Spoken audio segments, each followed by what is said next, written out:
Today, we're going to be ranking every first round pick of the 2024 NFL draft. And I'll say this is not a big board, right? That video has already been uploaded. Otherwise, we would just go straight down the list with guys like Drake May, Caleb Williams, Marvin Harrison Jr., Malik Neighbors. That's not what this is. It is factoring in how good the player is, but it's more about where they were taken, which situation are they going into, which team took them, and things like that are accounted for. So, without further ado, let's go ahead and jump right into it. Oh, and as I said last year, and as I say every year in this video, there's not always a huge difference between the 10th pick and the 30th pick, right? I usually like a lot of these picks because they're going in the first round for a reason. There's talent, there's upside. The team that's drafting them usually sees the fit, almost always sees the fit, right? So these are a lot of good picks with upside, and I hope most of these end up working out. And we'll kick things off with the number 32 pick for me. That's Michael Penix Jr. Went number 8 overall to the Atlanta Falcons. And there is a scenario where this works out really, really well for Atlanta. We'll hit on the positives first, because there is upside with Michael Penix Jr. Has explosive arm talent. Yes, did benefit from an elite trio of wide receivers at Washington. Some really great tackles as well. Troy Fautanu went at number 20 overall. Odunze was a top 10 pick. We're very likely to see Roger Rosengarten at right tackle. Jalen Polk selected on day 2. Jalen McMillan might get in there as well. He had a fantastic scenario situation. He's going to a really good one in Atlanta as well, with Drake London and Kyle Pitts, Bijan Robinson in the backfield, pretty good offensive line in front of him. This is a pretty nice situation to go to for Penix, but the reason this is the last ranked pick for me, even though Penix does have awesome upside, the injuries are a concern for me. 4 season-ending injuries. I didn't really think he would go this high as a result. And you are paying Kirk Cousins a ton of money. Yes, he's an older quarterback coming off an Achilles tear, but let's think about the scenarios here. Let's say Kirk Cousins does get injured, or Michael Penix is better than him within the next year and ends up being the starter. You are still paying Kirk Cousins an extraordinary amount of money. You really don't have it out until at least after year 2, and probably year 3. The cap, or dead cap, is only $12.5 million at that point. There's a big cap at $25 million in dead cap if you cut him in year 2, or after year 2, I should say. So it's just a lot of money. Yes, you can eat it. Teams have done it. You look at what the Broncos did with Russell Wilson, but it's a lot of money to pay to a backup quarterback. If you keep Kirk Cousins on roster for at least 2 or 3 seasons, the cap hit exceeds $50 million. That is extensive. And if Kirk Cousins remained the starter, you maybe prefer the number 8 pick to build around your starting quarterback who you paid a ton of money to bring in. And if Kirk Cousins remains the starter, you have a backup quarterback that you drafted with the number 8 overall selection. You could have really used some help on defense. Penix does have upside, and that's the danger with ranking a quarterback this low, is if he's a starter and plays well, it ends up being a great pick. Everybody's happy, but it's just not the approach I would have hoped that the Falcons took. I think they would have been better served trying to win right now. Penix maybe extends your window, doesn't get you fired, but we'll have to see. I just didn't love the selection for Atlanta, and of course, was not huge on Michael Penix Jr., definitely not in the top 10. And this is a good example of something I don't want to do, and that's ranking Ricky Pearsall at number 31 here. Seems like it was the second worst pick of the first round, but I like the selection overall because I think Ricky Pearsall is a good player. And that's the problem with doing these type of videos, is I think Michael Penix is good. I think Ricky Pearsall is really good. But at number 31, it shocked me to see Ricky Pearsall go this early. Of course, I liked Adonai Mitchell more than Ricky Pearsall, but I get for the fit in the offense, you prefer the ability of Ricky Pearsall to work in the slot, work after the catch. Mitchell doesn't really have that type of capability, but I like Lad McConkey over Ricky Pearsall. Ricky Pearsall, again, better than both probably after the catch, and he's a really good athlete. This was a good pick for the 49ers. I hate to rank it so low here at 31 because they got a good player. It's just, it says more about, okay, now you might be trading Deebo Samuel, as the rumors would indicate, maybe Brandon Ayuk, and that's what I don't love. I look at the 49ers and I'm like, you can win the Super Bowl next year. You just made it, and the big reason why is all of the explosive playmaking weapons you have on offense with George Kittle, Deebo Samuel, Brandon Ayuk. Part of the reason Brock Purdy looks so good is because of the weapons you put around him. They're leaning into that again, so I don't hate that, but I don't want them to trade Deebo Samuel or Brandon Ayuk if you're going to continue to be a really, really good team. I think that hurts the offense a lot. but this is their contingency plan. If they do make a trade, they need to upgrade that secondary. They need more help on the O-line, at least for the future. It's not a terrible pick at all. I like Ricky Pearsall. I just don't like what it says overall, which is that you're probably going to trade Deebo Samuel or Brandon Ayuk, according to the rumors. Having all three, I think, would be a pretty good fit for the 49ers. Just got to upgrade that defense. Secondary needs a boost, and again, the O-line. But I like Ricky Pearsall, so this is tough. At number 30, I have Bo Nix to the Denver Broncos at 12.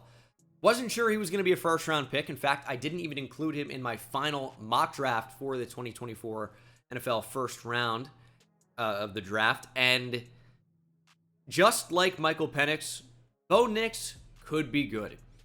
He is athletic. He's also older, very experienced, of course. He has a decent arm, nothing spectacular.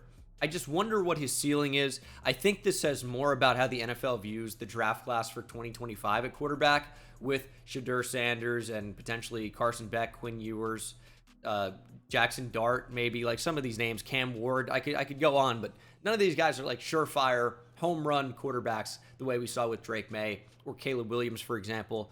So the Broncos got into desperation mode. They're like, we need a quarterback. We cannot go into 2024 with Jarrett Stidham and with Zach Wilson. They draft Bo Nix at 12. Yes, I think it was early. He was the 6th quarterback off the board at number 12.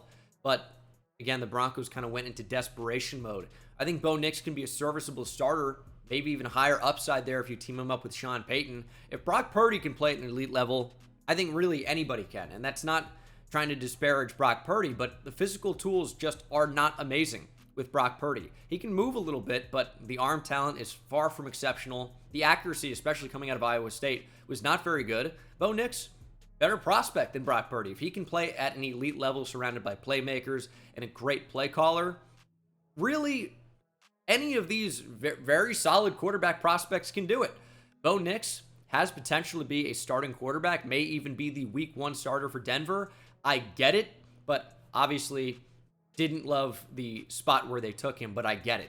Like, go get your quarterback. I get it. At number 29, I have the Panthers moving up from 33 to 32 to grab Xavier Legette from South Carolina, or Xavier Legette.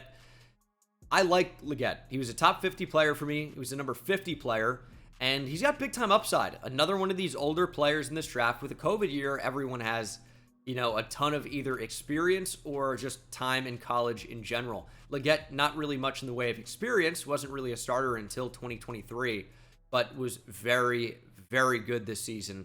He's great after the catch. He can go up and get the football downfield. He is explosive. Some people have comped him to DK Metcalf. I don't totally see it, but I could get it in terms of usage and also, big, strong, powerful guy. Legette doesn't quite have the size that DK Metcalf does, but a very good athlete, very explosive after the catch and down the field. Route tree a little limited. And the Panthers, it's funny, they said, hey, if you're available at 33, we will pick you. And then Legette said that in an interview, and it came out, and I think the Panthers went on complete damage control, panic mode, and they're like, oh my goodness, no, we said that to everybody. I don't think they did. I think they were really going to take Legette at 33. He was available at 32, and they're like, all right, we're not going to take the chance. We're moving up. We're securing the guy we want. And I like his fit for the Panthers. I wish they would get a better separator in here because they're building around a lot of players that don't really separate at an elite level. Legette, Jonathan Mingo from a year ago. They need somebody that can really get open. I love Legette after the catch, but I really would like for them to add somebody like Ladd McConkey, who they're not going to get a chance to get. Maybe, Jermaine Burton down the board. He's somebody that can get open. They need more guys that can get open for Bryce Young. I like the fit of Legette here to the Panthers, but, somebody had to be at 29. And at number 28, it's the 27th pick, Darius Robinson. We'll call him a defensive lineman out of Mizzou. He's listed here as a defensive tackle, and I think he's got flexibility to move over really across the line. He can play probably as far down the line as the 3 tech. That's like a traditional 4-3 defensive tackle, moving all the way out to maybe even as far as the wide 9, which is way out on the edge.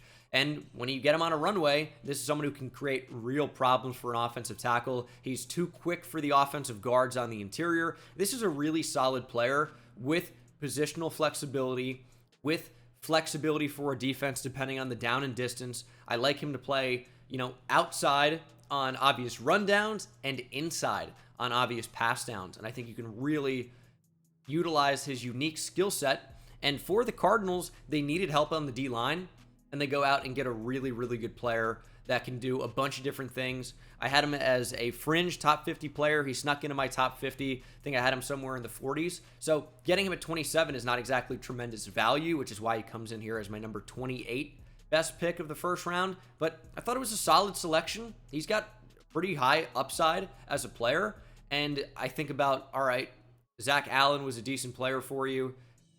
Darius Robinson is a decent replacement. And I know Zach Allen was with the Broncos last year, but it's a similar type scheme fit, right? Similar role that I expect. As we get to Jordan Morgan at 27, he was the 25th overall pick to the Green Bay Packers. And this is an interesting one because Morgan's a good athlete, and it seems like they're probably going to stick him at tackle. He was somebody that was expected to move inside to guard.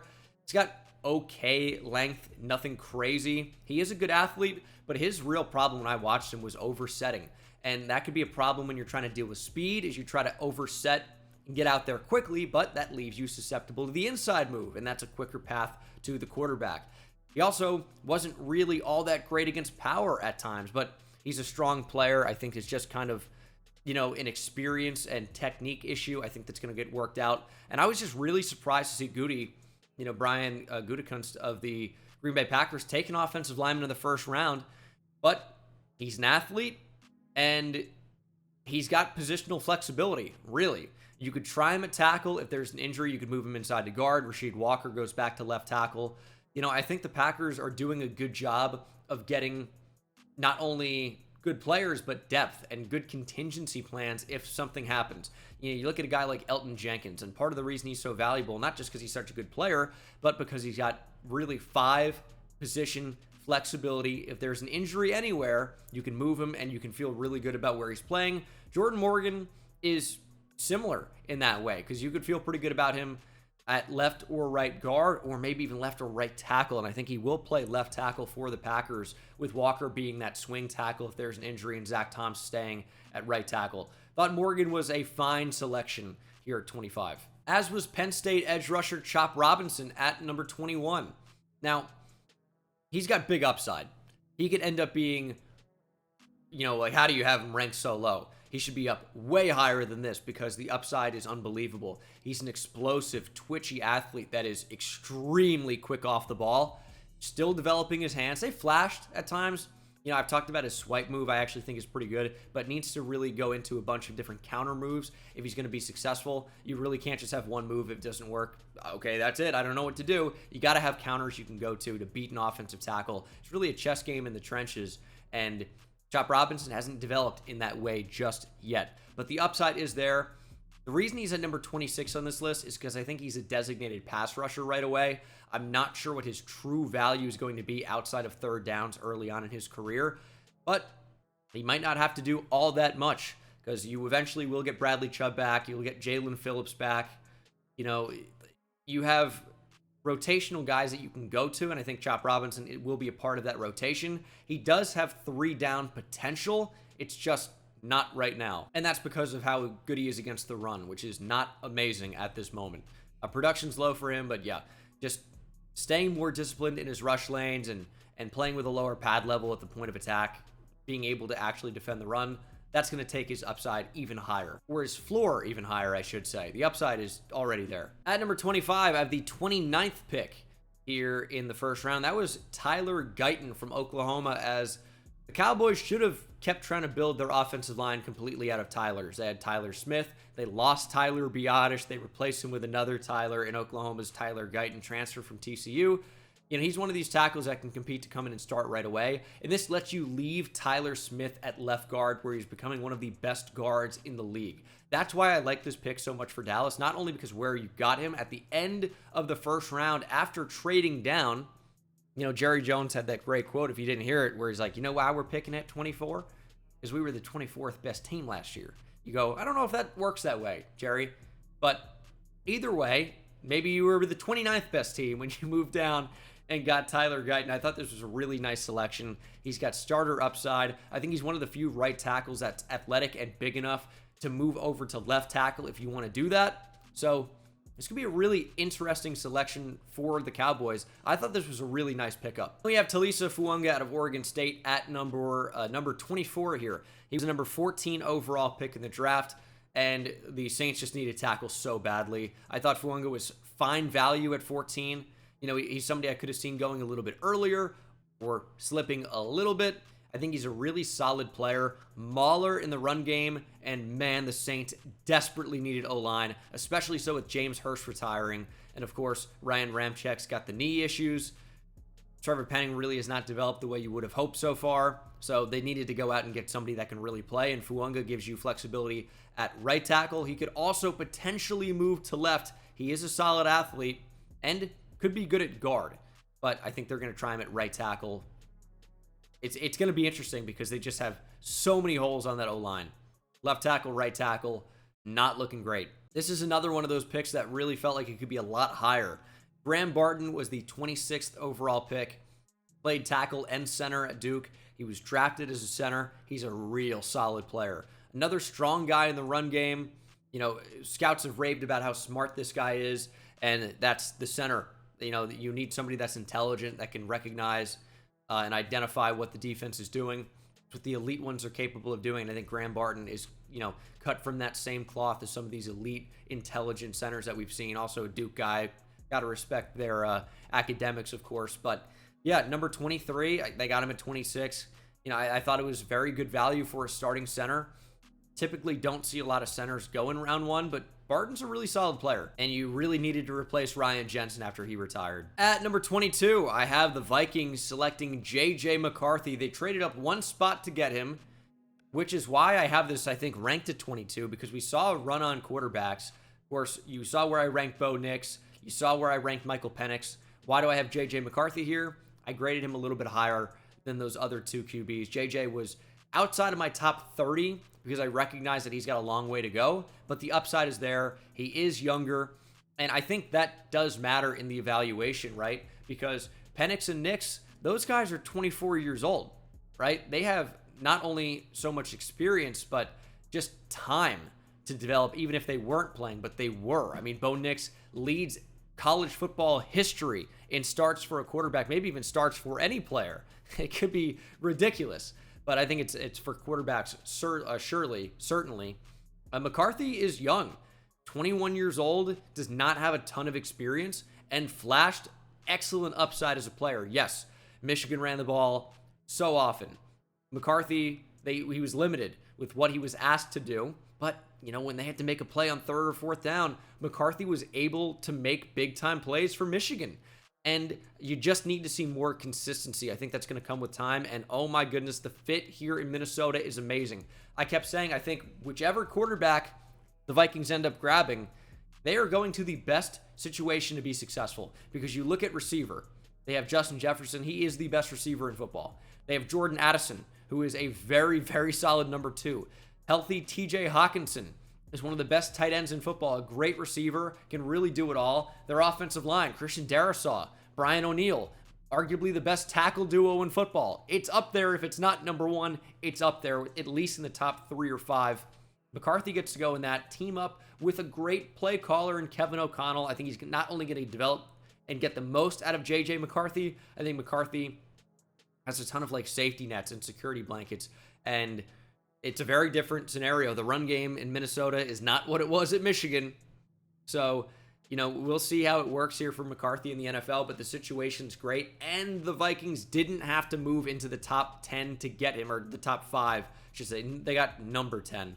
But, you know, they didn't have to give up their second first-round pick that they traded for from Houston, right? You still move up one spot to secure him, but I think that's fine.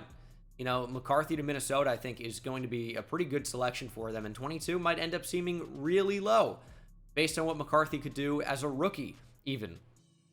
Depending on what the odds are, you got a little money, I might put in a wager for J.J. McCarthy, Offensive Rookie of the Year.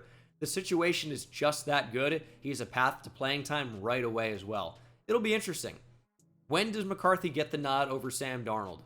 We'll see. At number 21, I got my guy here, Xavier Worthy, or ex-Xavier Worthy, excuse me, receiver out of Texas.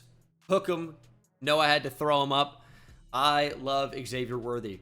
Obvious, tremendous speed, but his best ability is not even working down the field. It's getting the ball in his hands and letting him go. He's not really got tremendous play strength, but has exceptional ability in the open field to make somebody miss. He's so good after the catch. He's so good on screens. He's such a great return man. But now teaming him up with Patrick Mahomes, what a beautiful fit. Is Worthy their Tyreek Hill? That's what people are going to say. It's not quite the same skill set, but obviously Worthy's got some tremendous speed, just like Tyreek Hill. But Tyreek Hill plays faster than any player I've ever seen. Worthy does play fast, but I don't think anyone's ever played as fast as Tyreek Hill. That guy's got a completely different level, but I think it's clear what they're trying to get here, and teaming up Xavier Worthy with Patrick Mahomes, I mean, how is he not going to produce? And if you want to look at a comp for Worthy, Hollywood Brown, who's on the Chiefs right now for a year? Hollywood Brown. So Worthy gets to maybe learn from Hollywood Brown for a year, another kind of light, super light receiver with tremendous speed down the field. I think it's a match made in heaven. And I don't know if Worthy's really going to produce a ton as a rookie. I think he could, but I'm not sure he will with Hollywood Brown there. We'll see, what their usage is on the field at the same time.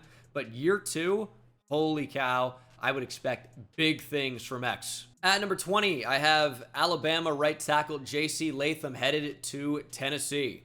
Whether he plays right or left tackle, remains to be seen. I expect it to be right tackle. And what can you say? He's a really good player that went at number 7 overall. Position of need in a major way for Tennessee. He's a really, really solid player, but they took him at number 7. I'm not going to give you a big congratulations for just taking a really good player at the spot in this scenario. Latham, it's not really a huge reach or anything, but he's a really solid player. It's a really solid pick, and I love it when it works out like this. At number 19, I have the 19th overall pick of the first round, Jared Verse out of Florida State. The Rams were rumored to move up for a receiver.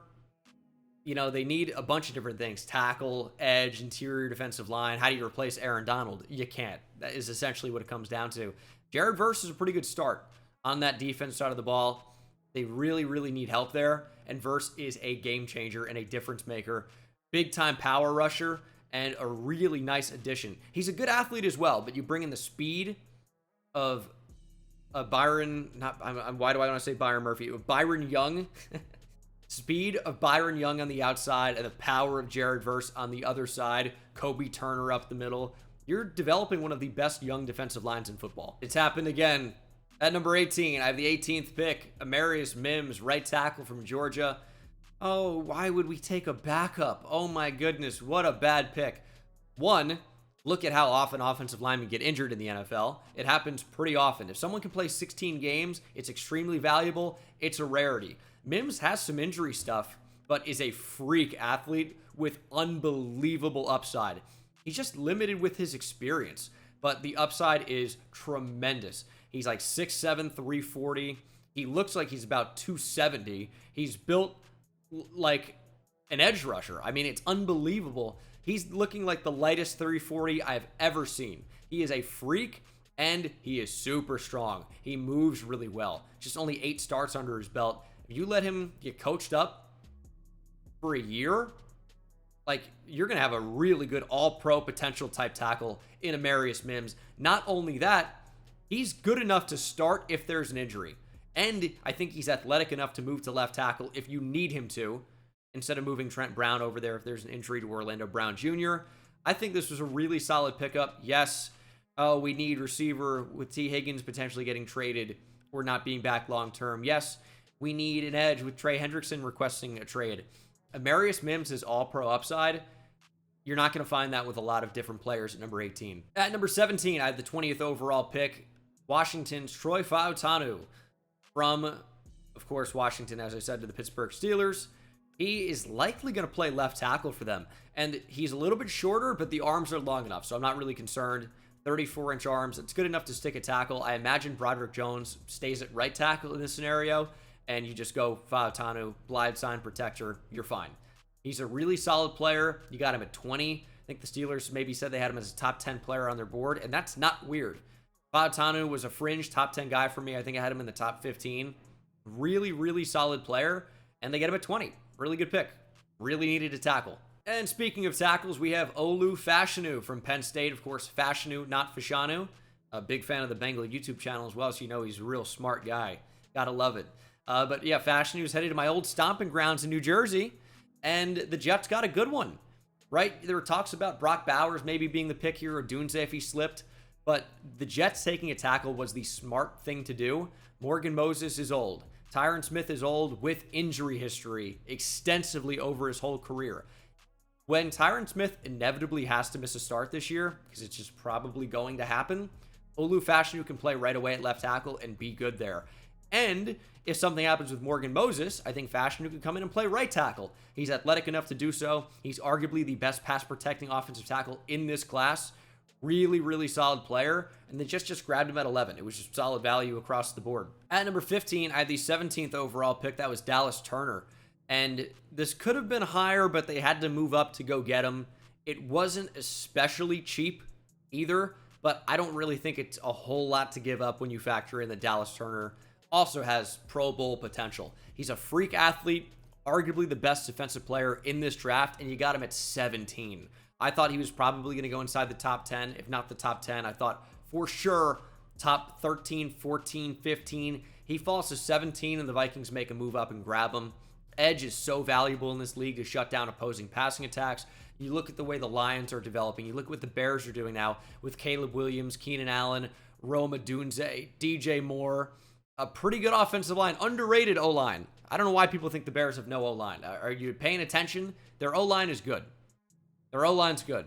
So you need guys that can make it appear less good. Dallas Turner helps you do that. You bring in Andrew Van Ginkel. You bring in Jonathan Grenard, who maybe even is more valuable than AVG. And now Dallas Turner. You get a really good rotation of edge rushers, and AVG can be more of a hybrid player. Dallas Turner's really, really fun and going to a really good fit. At number 14, I had the Baltimore Ravens selecting Nate Wiggins, corner out of Clemson, with the 30th overall pick. And I ended up dropping Nate Wiggins probably too far on my final big board. And I regret it because I do think he has unbelievable potential. And I did mention it in the big board video. With the injury stuff, with the lack of the length, I thought his arms would end up being longer. That does hurt him in press situations. And Baltimore historically has, pressed their corners quite a bit. And the fact that injury, lack of length, doesn't defend the run at all, can't tackle, very light. Some things that dropped him down a little bit, but his upside is amazing. He is so fast, so competitive, and great ball skills as well. I love Nate Wiggins as a player, and I think that getting him to Baltimore at 30 is a fantastic fit. They will get the most out of him, and he's going to be a very good player for them, I'm convinced. At number 13, I have Jaden Daniels, quarterback out of LSU, was the number 2 overall pick in the draft. Why is it so far down here? Well, I had him as a fringe top 10 player. I think he came in at number 9 for me. And the upside is pretty good with Jaden Daniels. He's got, obviously, unbelievable running ability, but is very accurate down the field as well. Just does he lack the top-tier arm talent to throw in those tight windows, especially over the middle of the field? Didn't really do that a ton at LSU, but also you're going to team up with Cliff Kingsbury, who's worked with Kyler Murray, who also was not a guy that threw over the middle of the field too much, especially didn't with the Cardinals. So I don't really think you have to ask Jaden Daniels to do anything he's going to be uncomfortable with, and his upside is phenomenal here. Why does he come in at 13? It comes down to a big board thing, really, for me. I had him at number 9, as I said, right? And he was the number 2 overall pick in the draft.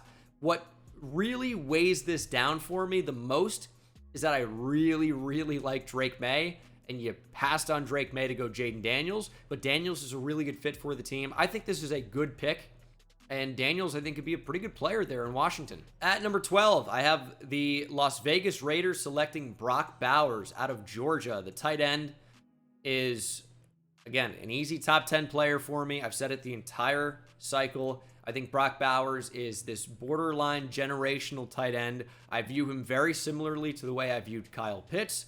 And I know Kyle Pitts has not exactly been a monster in the NFL so far. You can attribute that to a lot of different things, quarterback play in Atlanta. But Brock Bowers is really, really good. Now, Michael Mayer is not some unbelievable blocking tight end. You know, he was kind of thought to be this move tight end coming out. But now I think you're likely going to be playing him more in line with Brock Bowers being your slot guy, your H-back, your move tight end. And in 12 personnel, I think those guys are going to be able to feast. Modern NFL offense, you don't just need to say, oh, we have one tight end and two wide receivers. We run the ball. Sometimes we'll throw a third receiver out there if we want to get frisky. You can mix and match. The fact of the matter is, if the Raiders wanted to get more explosive on offense, Neighbors was gone. Odunze was gone. Harrison Jr. was gone. If you want an explosive playmaker on offense, Brock Bowers was the best player available easily. That's why I have this ranked so high. I know it's a tight end in the first round, very high, but Bowers is so good. At number 11, I had the Chargers sticking and picking at 5 and going Joe Alt. Alt's a really solid player, really good upside, and they're going to kick him over from left tackle to right tackle. We'll see if there's a learning curve. I would not overreact initially if you see him getting beat in camp or beat in preseason or beat early on in the season. He's got to make that transition from left tackle to right tackle. You got to remember everything is going to be flipped. So if you're in your kick slide when you're setting, if you're driving off your right foot, now things are going to be flipping. Your drive leg becomes your left leg, and your hand placement's going to be very different. It's completely flipped from the other side. There is a bit of a learning curve there. So Penei Sewell, for example, took some time from Oregon, left tackle, drafted by the Lions, moving over to right tackle. Oh no, the Lions made a mistake taking Penei Sewell. He can't play right tackle. Oh no. Oh, guess what? Give him some time to adapt and evolve. He's an all-pro right tackle. The same could be true of Joe Alt. Might have to give him some time, but he was a really, really good player in 2023, and I think definitely worth the selection at number 5. That's why he comes in at number 11 on this list. Breaking into the top 10, we have the Jacksonville Jaguars trading back, getting extra picks, and taking who they may have drafted anyway at 17 if they were to stick and pick. It's Brian Thomas Jr. from LSU. Now, I can understand the argument of, well, this negates picking up Gabe Davis. Why did we do that? Brian Thomas is a big-time deep threat, but Brian Thomas, I think, has a higher upside than Gabe Davis. Thomas is way better with the ball in the air. He can really get down the field, and he's really not so bad at the top of his routes, sinking his hips and getting down on like curls and comebacks and things like that. So I think Brian Thomas Jr., yeah, he might be limited in his route tree, and I'm unsure of what the Jags exactly will be asking him to do. I imagine it's threaten vertically and then work back towards the quarterback with the vertical threat at the top of the stem. I think that's a possibility. I think he's really going to do a couple of things. I think a couple of routes is going to be his forte, at least early on as a player. Maybe you can try him on some deep crosses, things like that. But I think it's get deep, and when you threaten deep, you can work back to the quarterback and pick up free and easy yards. Thomas is an explosive athlete with big-time upside here in Jacksonville. I think the name of the game here for the Jags, if it wasn't going to be a quarterback, it's get more weapons for Trevor Lawrence. How much help does he need? Well, I think they were lacking like a big-time player. Like Christian Kirk is good. Gabe Davis is solid enough, but he's not even a number 2 for me. He's really just a deep threat. I know he produced in Buffalo. I think a lot of that can be attributed to Josh Allen, but he wasn't the number 2 that Buffalo needed him to be. Brian Thomas Jr. assures that you're not going to have that similar type bad situation in Buffalo. I like Gabe Davis a lot more as a complementary piece. Brian Thomas Jr. can be more of a featured guy in Jacksonville. And of course, we know what Christian Kirk can do. Devin Duvernay is a solid add for them as a special teams guy / fourth receiver. I like what Jacksonville's doing. What about Zay Jones? What about Parker Washington? What about them? Thomas Jr. is more valuable. At number 9, I'm going with the Giants sticking and picking and going with Malik Neighbors, wide receiver from LSU. He was a top 5 player in the draft for me. The Giants got him at number 9. And I really like Malik Neighbors, obviously. I think this was the right pick for the Giants. They need an explosive playmaker. Malik Neighbors is that. He can get down the field, and he's especially good working underneath and running after the catch. The Giants need someone they can just get the football to and make a play happen. They've sorely been missing that. Jalen Hyatt's the big deep threat, but Neighbors can also threaten vertically. Wan'Dale Robinson, I imagine, will still work in the slot a lot and work after the catch, but Neighbors, I think, can move outside and inside and be really effective. Like, slot fades is kind of where he made his living at times, working down the field. I think that's something you can continue to do with the Giants here in the NFL. Of course, the only downside is, yes, you didn't come away with the quarterback, but the only one worth getting that maybe you had a shot at was Drake May. I would not have liked Michael Penix Jr. or J.J. McCarthy or Bo Nix at pick 6. Maybe after a trade down, you can rationalize that a bit more, but I wouldn't. If you trade down, let's say, to 10 or 12 or 11 with the Vikings, and then maybe you take Penix Jr. there or Nix. Of course, Penix didn't end up making it. I still would not have been in favor of that. So just take the best player available. That was Malik Neighbors. It's tough to be too mad about this, especially considering you could not get Drake May. The Patriots were not moving out of that pick. They made the right decision. At number 8, another Texas Longhorn in the first round. It's Byron Murphy, interior defensive lineman. Gotta love it. They picked him at 16. He could have been the first player off the board for the defense. They're in the top 10. And, of course, falls to 16, and you just can't really find a better fit in the draft. You know, I look at Byron Murphy, and I look at Justin Madubuike, and similar skill sets, similar builds. Mike McDonald in Baltimore got the most out of Justin Madubuike. He became an all-pro type player, earned a massive contract extension. Byron Murphy, I think, has the potential to become that same type of playmaker for Seattle, and you get him at 16. It's just such a good fit, such a good player. I love this for the Seahawks. At number 7, I have the Indianapolis Colts selecting Laiatu Latu, edge from UCLA at number 15. He was my favorite player in the entire draft. I thought he was the best defensive player in the draft, and you got him at 15. I think that's pretty good. If the medicals are all good and all clear, I don't really see a downside of this pick. He's such a technician. He is a good athlete, but he's so good with his hands as a pass rusher. You talk about the lack of counter moves from a guy like Chop Robinson. It's not a problem for Latu. He's got 2 or 3 to go to if the first thing doesn't work. He's unbelievable. He's such a technician, and it will be a good player, I have no doubt. Will he end up being a great player?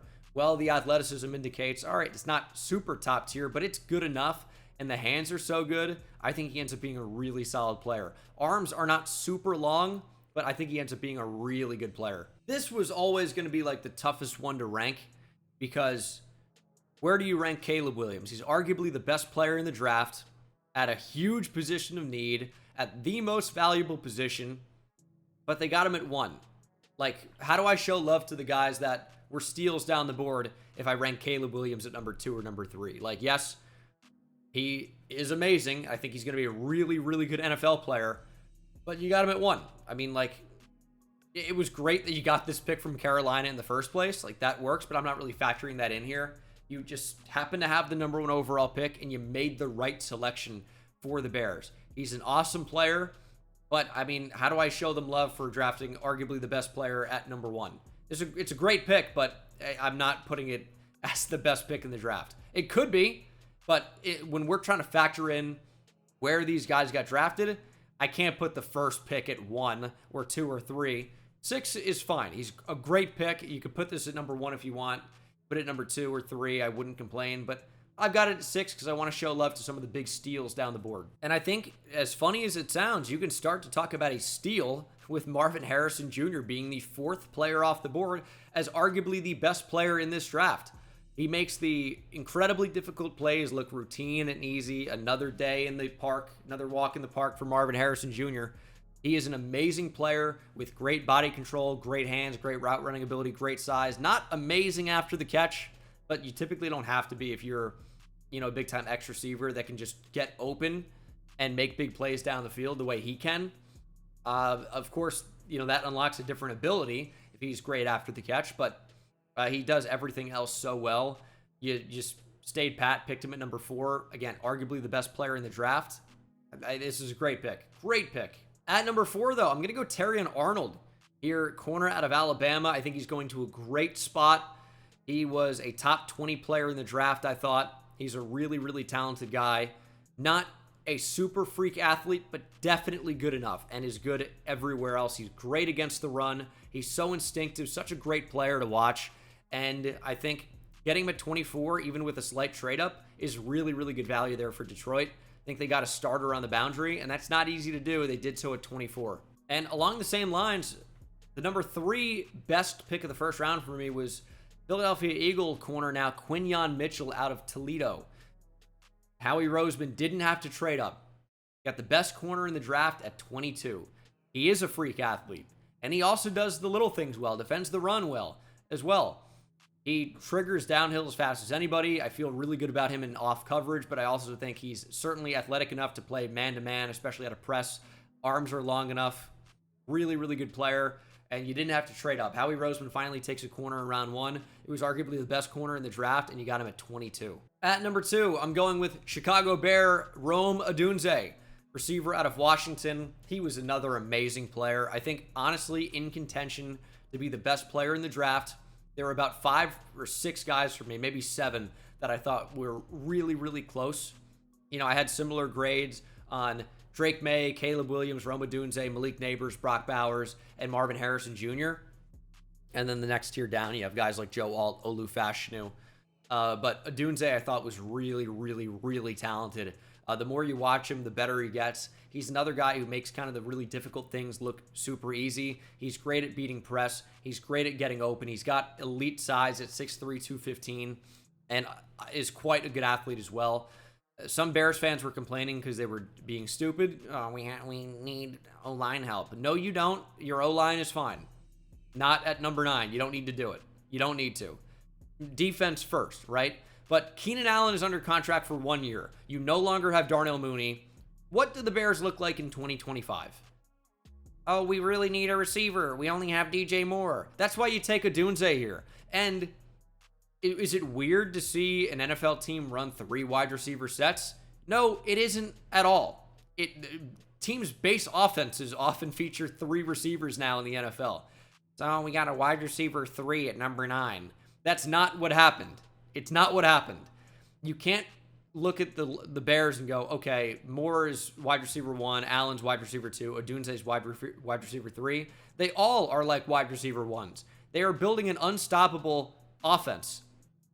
Their line is very underrated. I think you're going to see that with Caleb Williams this year. I think Rome Odunze sticking and picking at 9, great pickup. And this should be no surprise if you watch my big board video. I have the best pick of the first round being Patriots quarterback Drake May. Some people say he's QB5 or QB6. I don't see it. I don't even see him as QB3.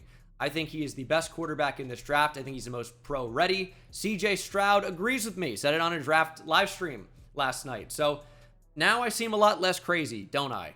I think Drake May is incredible. I think he's somebody that can do so many different things and elevate the guys around him, and he's going to have to with the Patriots. Please get him a weapon as we start day 2, which is starting pretty soon. But why is Drake May here? It's not tremendous value. He's the 3rd pick. Well, if I think he's the best player in the draft at the most valuable position, 2 quarterbacks went ahead of him, and it's so close with Caleb Williams. I'm not trying to, be so crazy here. It's so close. But you got Drake May with the 3rd pick. Jaden Daniels went ahead of him. You didn't trade out of this pick being stupid. You got arguably the best player in the draft at the most important position, at the most important position of need for the Patriots at number 3. It's hard to do better than that, in my opinion.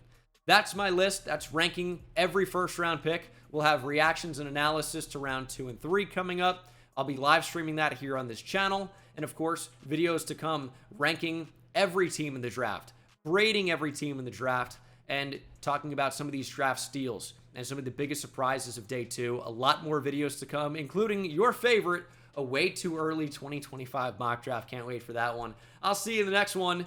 Take it easy.